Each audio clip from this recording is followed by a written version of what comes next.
여러분 안녕하십니까? CBS 토론입니다. 최근 신드롬을 일으키고 있는 한 드라마가 있습니다. 천재적인 두뇌와 발달장애를 동시에 가진 신입 변호사 우영우의 이야기를 그린 이상한 변호사 우영우가 그것인데요. 드라마의 인기가 높아지면서 장애에 대한 사회적 논의로까지 확장이 되고 있는 형국입니다.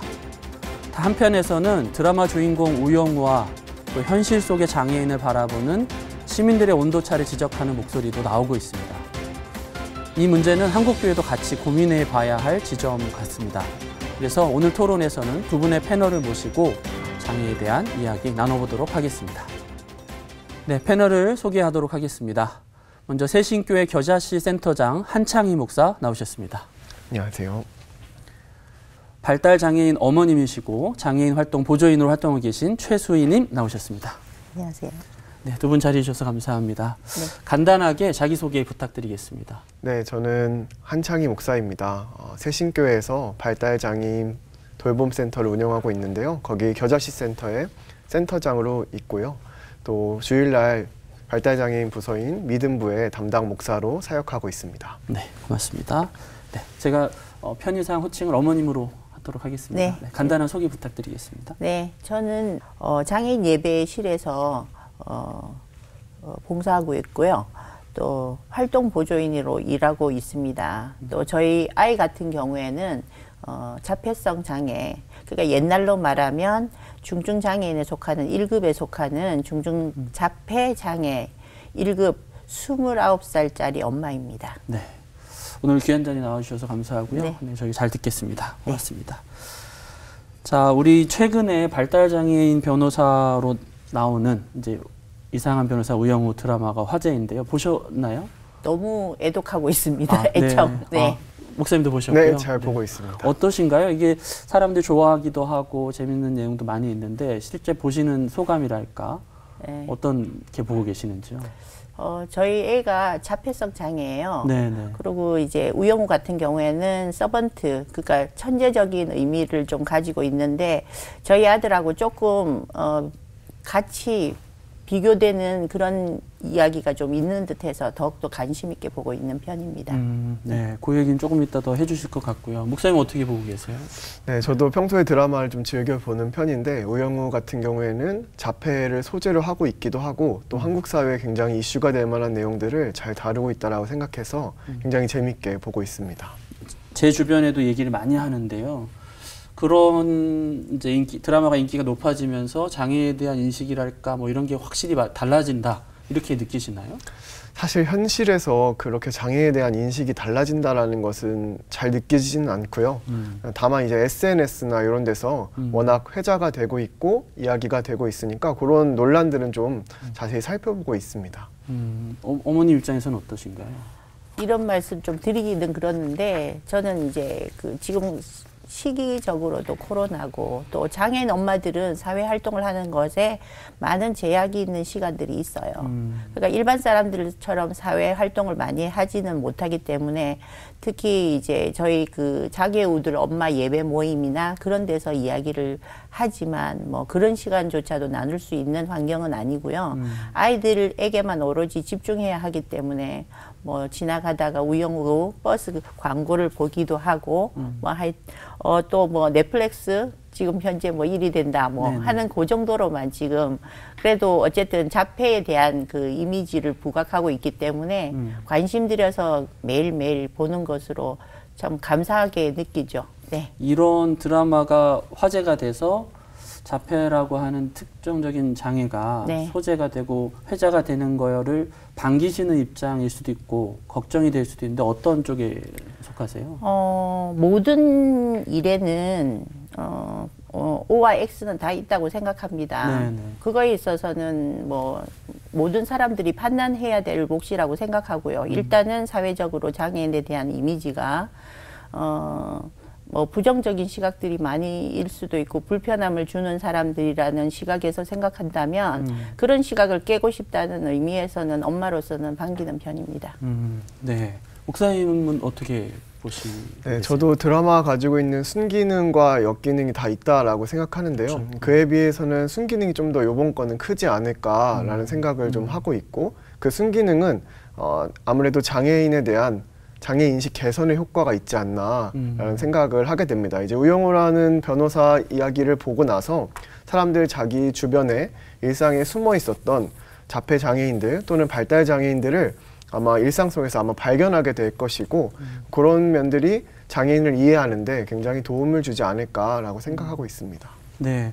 근데 반대로 뭐 좀 걱정하신다거나 아까 역기능도 언급하셨는데 그런 부분도 있으면 좀 말씀해 주시겠어요? 네, 아무래도 미디어에 노출된 장애인이다 보니까 특정 군에 속하는 아까 어머님도 말씀해 주셨는데 서번트 증후군은 굉장히 소수에 불과한데 그렇죠. 그 장애인이 전체 자폐 장애인을 대변하는 것처럼 이해하거나 또 그렇게 받아들이는 이들이 다른 자폐 장애인을 만날 때 왜 너는 우영우 같지 않아?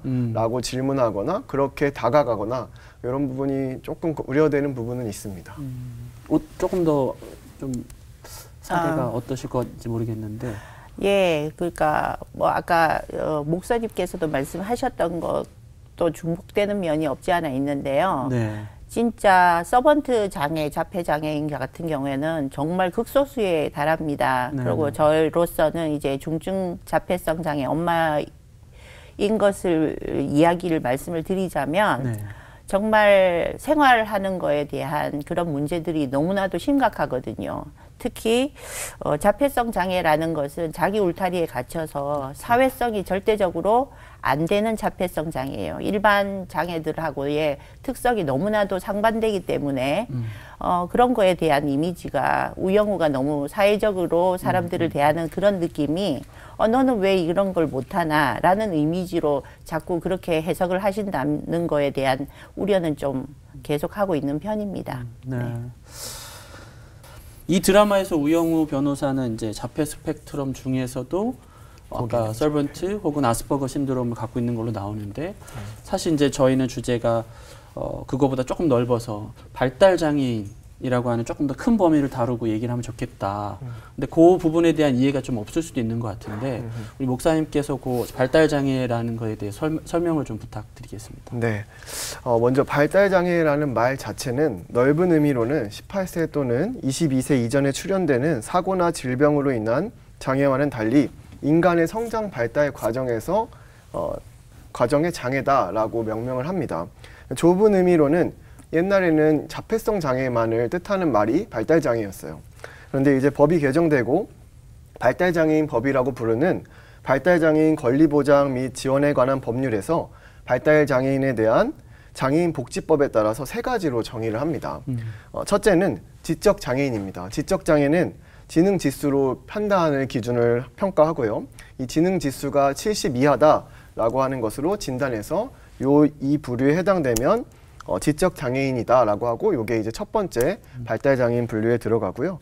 이 안에는 경도, 중증도, 고도, 최고도 이렇게 또 다시 좀 나눠지고요. 두 번째는 자폐성 장애인인데 이 자폐성 장애는 예전에는 전반적 발달 장애라는 명칭으로 불렀습니다. 지금은 자폐 스펙트럼 장애다라고 부르는데요. 이 분류 안에는 아까 이야기한 것처럼 자폐증, 아스퍼거 증후군, 그리고 레트 장애, 소화기 붕괴성 장애, 그리고 달리 분류되지 않는 전반적 발달 장애를 다 포함하고 있어서 이게 자폐 스펙트럼 장애다. 뭐 이런 말을 쓰고 있고요.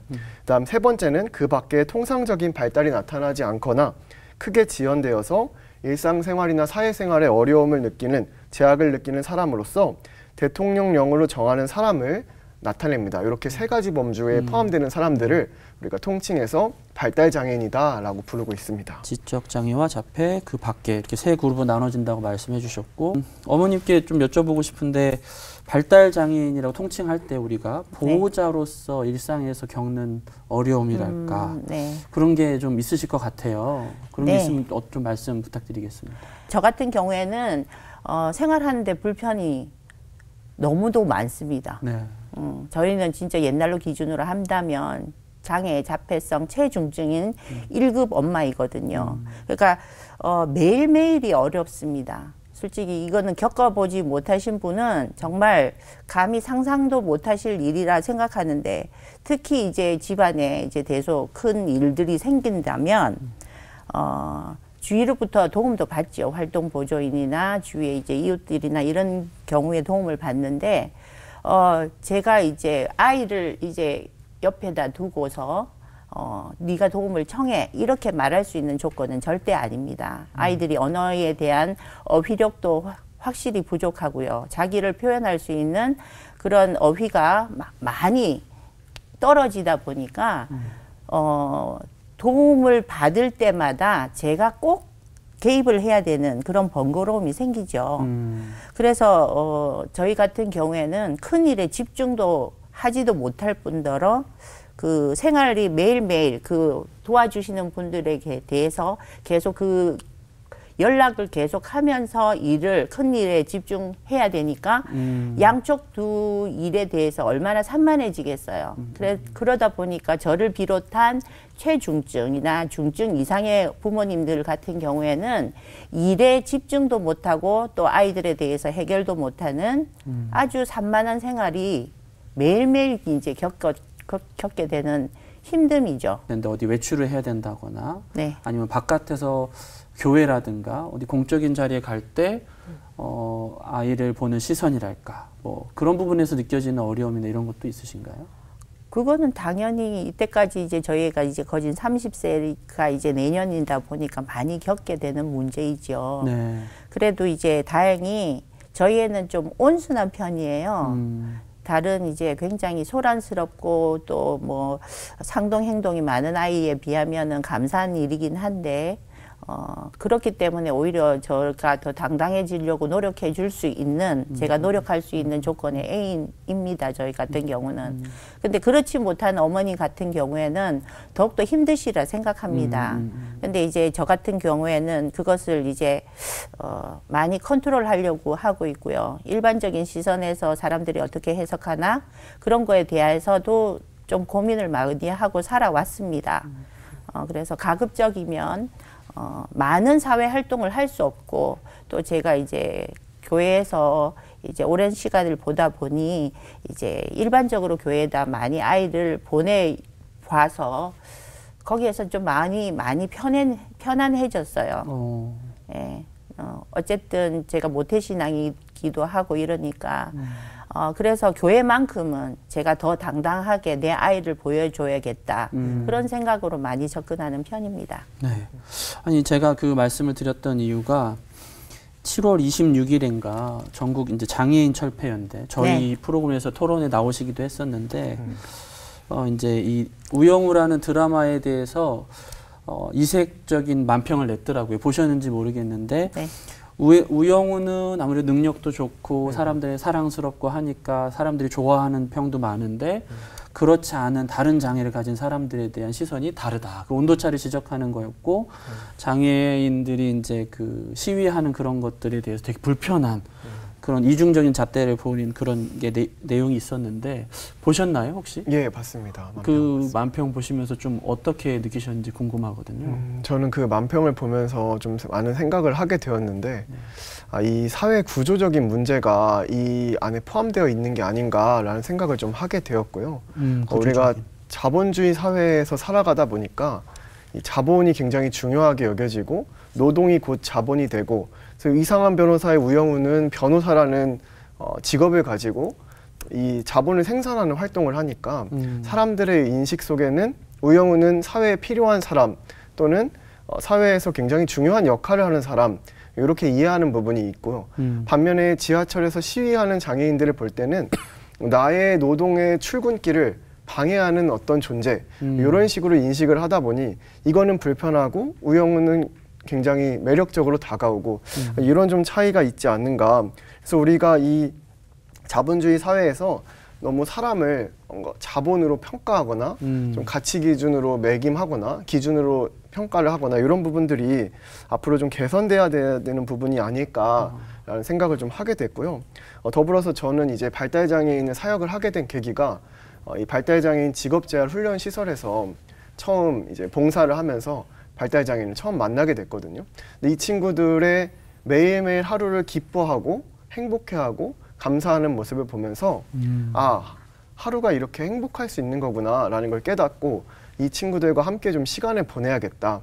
이 사역의 마음을 가지고 여기까지 오게 되었습니다. 그래서 이런 부분들을 보면서 어쩌면 자본주의 사회라는 이 구조 속에서 그 친구들이 숫자적으로, 수치적으로 가치를 평가하면 굉장히 낮은 수준일지 모르겠지만 그 한 친구가 저의 삶을, 한 사람의 인생을 바꿔놨다는 가치로 보면 그것은 어떻게 평가할 수 없는 굉장히 소중한 존재로 인식할 수 있지 않은가, 이런 생각을 좀 해보게 됐습니다. 어머님도 만평 보셨는지 모르겠는데요. 그 장애에 대한 이중적인 잣대랄까 이런 걸 보시면서 어떻게 느끼셨나요? 저희 아이들은 특히 제가 이제 자폐성 장애 최중증의 엄마로서의 제 표현을 할 수밖에 없는 상태입니다. 네. 그리고 일반적으로 이제 최중증 아이들이 많이 집에서 숨어 있어요. 그래서 여러분들이 또 사회적으로 많이 볼 수 있는 환경이 아니어서 정말 가늠하시기가 힘들겠지만 너무 어마어마한 숫자들이 집에서 많이 갖춰져서 생활하고 있습니다. 그러다 보니까 앞에서 언급하셨던 사람들의 일반적인 사람들이 구분한 이중적인 잣대, 그러니까 사람이 필요하냐 안 하냐, 이 사람은 정말 사회적으로 유능하냐 무능하냐의 이분법적인 그런 잣대로서 해석한다면 우리는 정말 거기에 합당한 사람들이 절대 아닙니다. 왜냐하면 그게 맞출 수 있는 기준점으로서 접근한다면 절대 맞출 수가 없는 조건이에요. 그러기로 생각한다면 국민이 느껴야 할 그런 평등, 사람 인간의 생명의 존엄성, 그렇게밖에 우리들이 주장할 수밖에 없습니다. 정말 그렇게밖에 우리가 주장할 수밖에 없는 것이 좀 서글픈 세상이 되어 버렸는데요. 예를 들어서 신체가 불편한 사람이나 뇌병변 여러 가지 아까 말씀하셨던 목사님이 말씀하셨던 부분처럼 장애인들은 너무나도 다양하게 많지만 특히나 이제 발달 장애인들 부모님이나 가족들은 정말 이분법적인 해석과 일반적인 기준에 있어서의 우리는 정말 어떻게 생각하면은 필요악처럼 아니면 필요 없는 사람처럼 해석되어지기도 한 그 사회적인 그런 흐름에 너무나도 슬프게 느껴지죠. 네, 그런 것들이 억울합니다. 가슴 아프죠. 어떠세요? 목사님은 이제 사역을 하고 계시니까 교회는 좀 다른 시각으로 좀 바라봐야 된다는 생각이 좀 드는데 이런 아까 언급하신 사회가 효용성이나 그런 가치가 아니라 교회에서는 이런 발달 장애인들을 어떤 시각으로 볼 수 있을까? 그런 얘기 나눠주신다면요. 네, 여전히 교회에서도 발달 장애인에 대한 시선이 많이 좀 인식의 부족함을 많이 경험합니다. 네. 제가 발달 장애인 사역을 오래 했지만 발달 장애인 사역을 하기 위해 교회를 알아보고 구했을 때 이 부서가 없거나 이런 사역을 하지 않는 교회가 태반이었고요. 굉장히 소수의 교회에서 이 발달 장애인을 위한 부서를 운영하고 또 그런 사역자를 모집하고 있었기 때문에 제가 고를 수 있는 선택지가 굉장히 적었습니다. 그리고 그렇게 사역을 하고 있다고 해서 갔어도 완전히 분리되어 있거나 또는 사람들의 인식 속에 발달장애인은 어떤 동정 또는 시혜적인 어떤 관심, 그러니까 주는 것만 있지 우리가 뭔가를 같이 교류하거나 어떤 공동체적으로 서로 신앙적인 교류를 하는 존재로 인지하지 못하는 교회들도 제법 있다라고 눈에 보였고요. 그러다 보니까 한국교회 문화 안에서 어떤 장애인 사역을 한다. 그러면 굉장히 도움은 많이 받을 수 있습니다. 우리 부서에서 뭘 합니다. 장애인 부서에서 뭘 합니다. 물질적인 후원은 굉장히 많이 해주시는데 거기서 그치면 그 이상의 발전은 좀 없다라는 생각이 듭니다. 그래서 교회 내 발달장애인에 대한 인식이 좀 변화되어서 우리와 함께 살아가는 존재로, 사람으로 하나님 만드신 존재로 이렇게 좀 변화되어가는 이런 과정이 좀 필요하다라는 생각을 많이 하게 됩니다. 어머님 입장에서도 좀 어떠신가요? 지금 다니시는 교회 입장도 그렇고 아니면 주변의 다른 분들의 입장이나 이런 것들 설명해 주신다면 어떨까요? 네, 어렸을 적에 저희가 겪었던 경험담도 이제 이 내용에 포함될 수 있을 것 같아요. 그리고 다른 부모님에도 거진 저와 비슷한 예라고 할 수 있을 것 같습니다. 예를 들어서 저희 어렸을 때 아이들은 이제 발달장애에서도 어리니까 더 이상 행동들이 많지요. 그러다 보니까 교회를 구하는 게 되게 어려움이 많습니다. 소란을 일으킬 수도 있고 또 막 큰 리액션이 많다 보니까 거기에서 이제 주위 분들의 이제 시선이 느껴지기 때문에 그런 것에서 상처를 받고서 교회를 또 떠나고 그 교회를 못 나가게 되고 또 그러고 가까운 교회 같은 경우에도 쉽게 교회 갈 수 있는 조건임에도 불구하고 그런 것에 이제 불편함을 느꼈으니까 가까운 교회도 못 가게 되는 거죠. 그래도 저는 지금 다행히 집 근처에 교회가 그렇게 있어서 다닐 수 있는 것에 감사하고 또 그렇기 때문에 이사도 가는 것에 대한 불편함이 있지요. 내가 가고 싶은 동네에서 살지도 못하고 신앙인으로서는 또 떠나지 못하게 되는 그런 바운드가 돼버렸긴 했습니다. 그리고 지금 저희 교회 같은 경우에도 장애인부가 있기 때문에 그분들이 또 아이들을 데리고 이제 예배에 충실하고 싶어서 멀리서 오시는 예가 많아요. 그리고 이제 저희 교회에서도 멀리까지 차를 운행을 하고 있고요. 그러다 보니 편하게 보내실 수도 있겠지만 어머님들이 아이와 직접 같이 예배를 드릴 수 있는 조건은 참 힘든 조건이지 않나. 누구에게나 다 해당되는 상황이라고 생각합니다. 네. 교인들 중에 모든 사람이 다 왜 저래 이렇게 나쁜 마음으로 그런 것보다는 네. 뭐랄까 집중을 하는데 산만하게 내 집중을 깨뜨렸다 하는 불편함이라든가 아니면 어떻게 내가 이 사람을 대해야 될지 몰라서 생기는 일이 더 많지 않을까 이렇게 생각을 해보는데 네. 그런 부분들은 어떻게 느끼시나요? 우리 애를 자꾸 예를 들게 되는데 저희 애는 외모 잘생겼거든요. 네, 그러세요? 네. 네, 그래서 이게 일반 청년들이 접근을 잘 해줍니다. 다행히. 예, 그래서 처음엔 잘 접근을 해주셨는데 이제 우리 아이들이 이제 행동이 뭐 저희 아이뿐만 아니라 다른 모든 장애우들이 이제 하는 액션들이 다 아동적이에요. 네. 이제 아무래도 이제 정신적인 연령이 좀 낮다 보니까 이제 아동스럽게 행동을 하다 보니까 이제 같은 또래나 또 더 나이가 적은 이제 청년들이 그래 왔어 이런 식으로 아이처럼 대해준다는 거죠. 그러니까 저희 아이는 분명히 성년인데도 불구하고 아이처럼 상대를 대해줘요. 저희 아이를. 그래서 그럴 때는 저희 아이의 나이와 이러이러하다는 그런 특징을 먼저 이제 말해줍니다. 상대방에게. 그래서 이제 양해를 구하기도 하고 앞으로 이 애에 대해서도 정말 예우를 제가 받고 싶어요. 예. 좀 배워야 될 게 있네요, 확실히. 네네. 사역하시면서 그런 부분 많이 느끼시나요? 네, 굉장히 많이 공감하고요. 네. 어머니 말씀에 공감하는 것처럼 교회 안에 장애에 대한 좀 이해가 좀 높아져야 된다라는 생각을 들고 구체적으로 좀 말씀해 주신다면. 네, 제가 아까 발달 장애에 대해 설명했는데 이렇게 정의라도 좀 알고 이 정의에 따르면 이제 특성이 있는데 어떤 특성을 가지는지 그 정도만 알아도 이 친구들에게 어떻게 접근하고 어떻게 대화하고 어떻게 인사하는 게 좋은가 그 정도만 알아도 굉장히 많이 개선될 수 있는 부분인데 교회 안에 그런 교육이라든지 그런 부분이 많이 부족하다라고 느끼고요. 또 제가 이제 사역자다 보니까 성경에서 이 장애인을 어떻게 바라보는가 이런 장애인 신학적인 관점에 대한 부분도 굉장히 많이 예수님도 다루고 있고 성경 안에 이렇게 쏙쏙 숨겨져 있는데 네.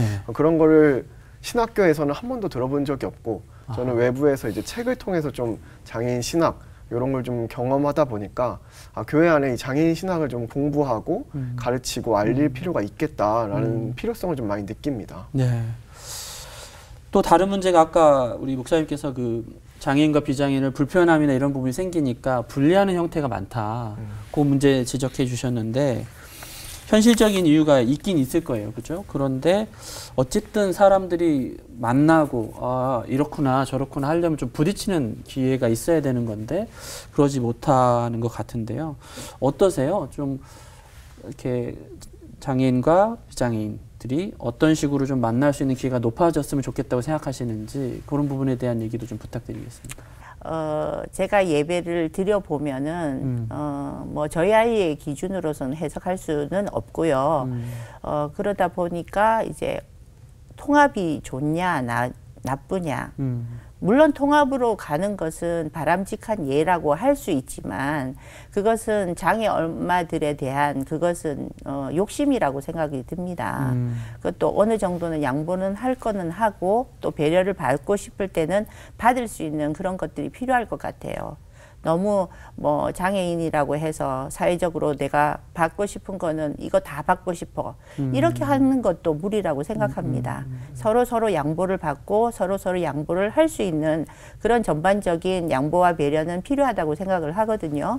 그래서 통합은 점차적으로 이루어지고 또 그 시간들에 대해서 일반적인 교회들은 아직까지 교육도 이루어지지도 않고 있고 또 지금 저희 교회 같은 경우라 하더라도 통합이 완만하다라고까지도 아직 안 된 상태이긴 하지만 저희 목사님 같은 경우에는 대단한 관심을 가지고 계셔서 감사를 드리죠. 그렇지만 이제 전반적으로 우리 아이들이 또래의 아이들을 만날 수 있는 시간적인 혜택은 정말 없는 구조거든요. 지금 말씀 안 하신 부분에 담긴 되게 구체적인 예들이 많은 것 같아요. 어떠세요? 또 목회자이면서 이제 사역을 담당하고 계시는데 이런 부분에 대한 고민이 많으실 것 같은데요. 네, 아무래도 발달장애인 사역자들이 가장 많이 고민하는 지점이 통합에 대한 부분이 있고요. 장애인 교육에서도 통합이 굉장히 이슈고 화제가 되고 있는 부분이라고 알고 있습니다. 네. 어머님이 굉장히 중요한 얘기를 잘 해주셨는데요. 이게 완전히 한꺼번에 통합을 하냐 아예 분리를 하냐 이렇게 극단적으로 가지 말고 아까 얘기한 것처럼 점진적, 과정적인 통합이 부분적으로 이루어지는 게 과장 통합으로 가는 좋은 길이다, 방법이다라고 생각을 하고 있고요. 제가 이전에 섬기던 교회에서는 이 교회학교의 통합 과정을 굉장히 잘 해놨는데 또래별로 통합할 수 있게끔 통합 교사가 있었고 그 교사들이 통합 아이들을 교회학교 부서에서 같이 관리하고 케어하고 돌봄을 하니까 이런 과정을 겪은 교회학교 아이들이 교회 밖에 사회에 나가서 다른 장애인들을 돕는 일에 앞장서더라 이런 것들을 많이 간증으로 하게 되고 또 보게 되었습니다.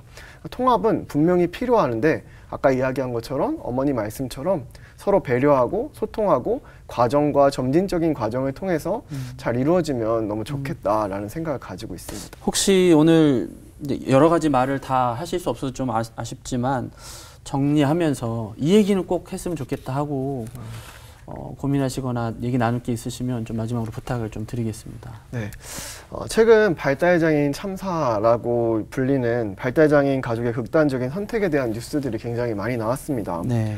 발달장애를 가지고 살아가기에 그 가정들이 느껴야 되고 아파야 하는 부분들은 현실적으로 제도적인 개선이 좀 필요하다라는 생각을 많이 합니다.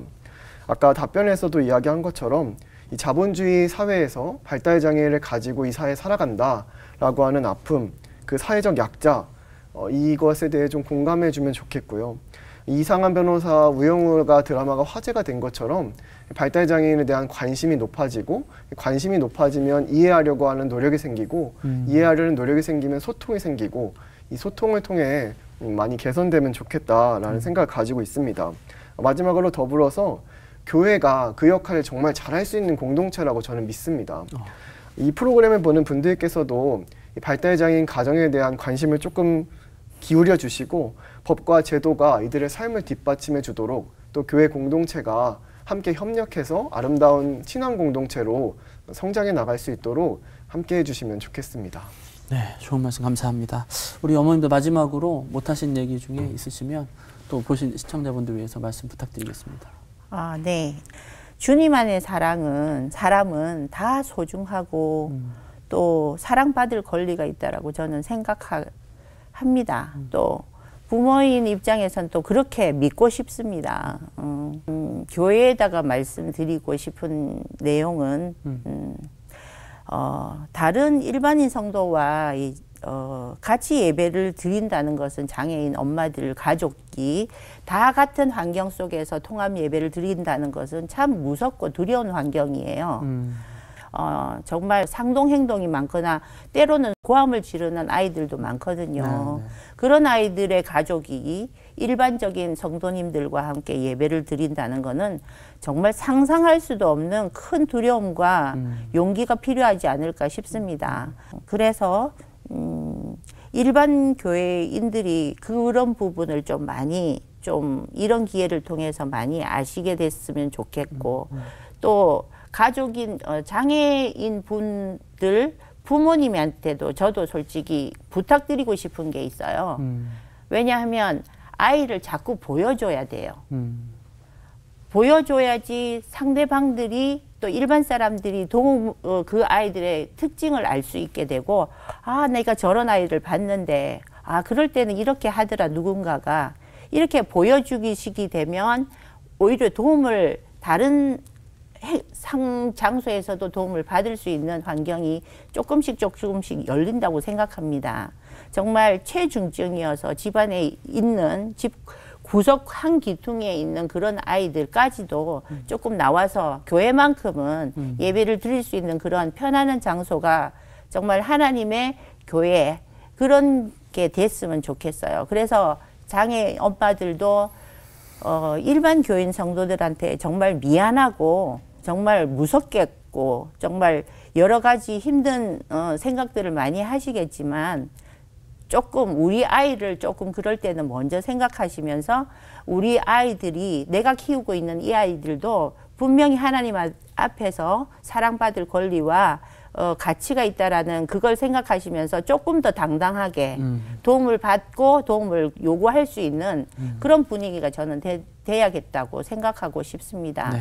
일반 성도님께서는 저희 이런 발달 장애를 가진 엄마의 그런 아픔을 조금은 잘 모르시겠지만 좀 많이 배려를 해주셔서 많은 도움을 주셨으면 하는 부모로서의 그냥 부탁을 많이 드리고 싶네요. 네, 오늘 귀한 말씀 감사합니다. 네, 감사합니다. 고맙습니다. 네. 네.